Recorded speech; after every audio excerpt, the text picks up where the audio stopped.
We turn now to Atlanta, where the hospital treating America's first Ebola patient is preparing for a second one to arrive. Everyone there hoping for another encouraging image like the one we all saw yesterday.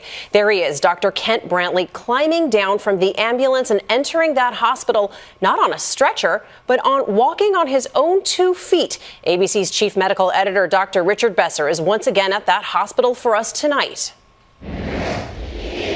Tonight, the only Ebola patient ever on American soil waits to see if his body will fight off the deadly virus.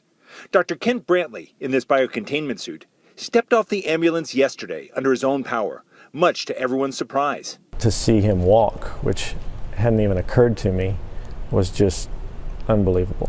Brantly has also seen and spoken to his wife, using a phone through a plate glass window. In the process of designing this unit, allowed for a lot of face-to-face contact through a plate glass window, together with a communication system so that they will be as close as 1 to 2 inches from each other.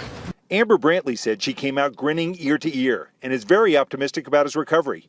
Tonight, she says he's improving, but he will remain isolated until he is no longer contagious. If the patient walks into our unit and they're stable, most people feel they're contagious for about 2 to 3 weeks. The hospital staff here is now getting ready for another Ebola patient, Nancy Wrightball, Brantly's colleague. Just a short time ago, the same plane that brought Brantly back to the U.S. took off on a return trip to Africa. It is expected to bring Wrightball back here to Atlanta on Tuesday. Tonight, we learned Brantly received a dose of experimental anti-serum before leaving Liberia. But the outbreak has led to the question, why aren't there approved drugs to treat or vaccines to prevent this deadly disease?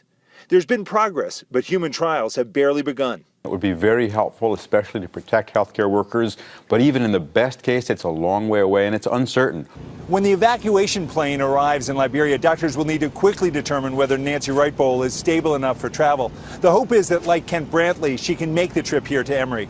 If so, she could arrive as early as Tuesday. Cecilia?